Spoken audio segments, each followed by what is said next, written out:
আসসালামু আলাইকুম, সবাই কেমন আছেন? আলহামদুলিল্লাহ আমি ভালো আছি। এই তো চলে এসেছি ছাদে। ছাদে এসে গাছগুলো দেখলে কি যে ভালো লাগে, ফুলে ফুলে ভরে যাচ্ছে। ফলন হবে আশা করি ভালোই। মিষ্টি কুমড়ার কিছু বিচি ছিটিয়ে দিয়েছিলাম, সেখান থেকে অনেক মিষ্টি কুমড়ার গাছ হয়েছে। একটা গাছ আম্মার বাসায় দিব, তাই উঠিয়ে নিচ্ছি। গাছটা অনেক বড় হয়ে গেছে, কি আর করব, এইভাবেই দিতে হবে আম্মাকে। আম্মা একটা বালতি পাঠিয়েছে, সেই বালতিতে মাটি ভরে তারপর গাছটা লাগিয়ে দিব আম্মাকে। গাছটা আমি লাগিয়ে দিলাম। গাছ লাগানোর পরে একটু লাঠি দিয়ে দাঁড় করিয়ে একটু বেঁধে দিব গাছটা। পাখিদের খাওয়ার পানি শেষ হয়ে গেছে, তাই ফয়সালকে দিয়ে একটু পানি দিয়ে দিচ্ছি ওদের জন্য। যে গরম পড়েছে, গাছটা রেডি করে দিলাম। এখন একটু পানি দিয়ে দিচ্ছি গাছে। হ্যাঁ, পেয়ারা গাছে কত ফুল ধরেছে, পেয়ারা হচ্ছে মাশাআল্লাহ। হ্যাঁ, কত ছোট গাছে। এই যে এইটা দেখো, এই যে এটা দেখো, এটা কি সুন্দর। কলা গাছে পাতাগুলো হচ্ছে, এই যে আরেকটা হবে নতুন, কত সুন্দর, দেখতেই ভালো লাগে। মাশাআল্লাহ, গাছে একটা হলুদ গোলাপ ধরেছে। এখন নিচে নেমে যাব। এই তো চলে এসেছি আমার রান্নাঘরে। রান্নার জন্য আমি সব কিছু গুছিয়ে নিয়েছি। ইফতারিও ভাজবো, ইফতারিও রেডি করে নিয়েছি। বুটের ডাল সিদ্ধ করে নিয়েছি। মুরগির মাংস ঘিলা কলিজা বেশি করে নিয়ে নিয়েছি। বুটের ডাল দিয়ে রান্না করব। করলা আলু ভাজি করছি। মুরগির মাংস রান্নার জন্য পেঁয়াজ দিয়ে দিচ্ছি।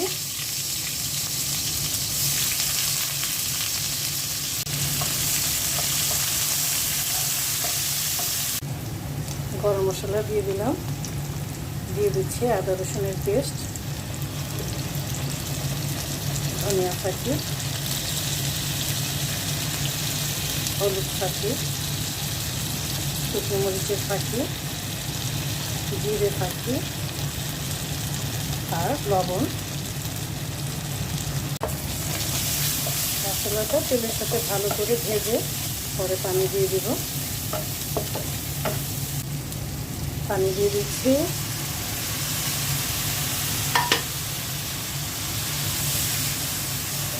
মশলাটা কষিয়ে নেব এখন ভালো করে। দারচিনি পাতা দিয়ে দিলাম।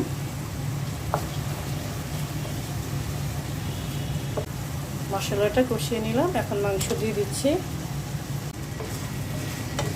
মশলার সাথে মুরগিটা ভালো করে কষিয়ে নিব।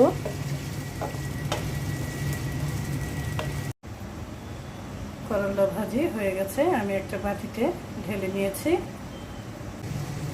মুরগির মাংসটা কষানো হয়েছে, এখন বুটের ডালটা আমি দিয়ে দিয়েছি।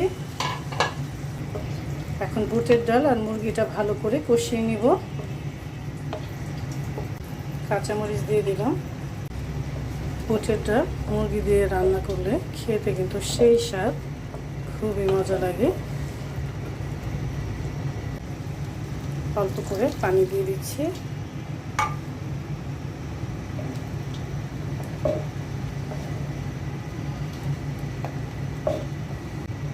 ঢেকে দিচ্ছি। এই তো বুটের ডাল দিয়ে মুরগির মাংসের তরকারিটা হয়ে গেছে। এখন নামানোর আগে একটু জিরে ফাঁকি দিয়ে দিলাম। গরম গরম ভাতের সাথে খেতে কিন্তু দারুণ লাগবে এই তরকারিটা। ইফতারও ভাজা শুরু করেছি, আর আরেক পাশে ভাতও বসিয়ে দিয়েছি। এই তো ইফতার রেডি করে ফেললাম। ইফতারের জন্য খেজুর নিয়ে নিয়েছি, লেবু কেটে নিয়েছি আর চিংড়ি মাছ ভুনা করেছি ছেলের জন্য, ও ভাত খাবে। সবাই ভালো থাকবেন, সুস্থ থাকবেন। আল্লাহ হাফেজ।